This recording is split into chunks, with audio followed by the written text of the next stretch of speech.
মা আজকে ডিমের পিঠা বানাবো।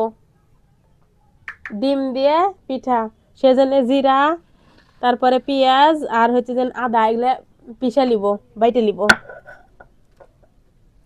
এই পিঠাগুলো দিলে ভাল লাগে।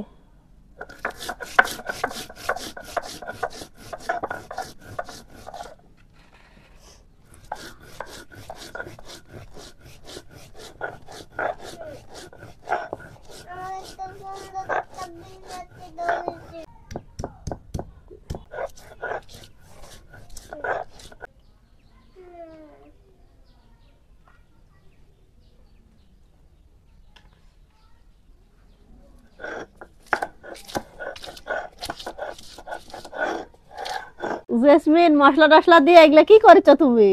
এই যে ডিমের পিঠা বানাবো মা, ডিমের পিঠা বানাবো তো এর মধ্যে আদা আদা পিষে লিছি, জিরে পেঁয়াজ পিষে লিছি তো এখন এগুলা দিয়ে ডিমের পিঠা বানাবো। এর মধ্যে লবণ, হলদির গুঁড়ে, শুকনা মরিচ গুঁড়ে দিয়ে লিছি। এখন এগুলো দিয়ে ডিমের পিঠা বানাবো।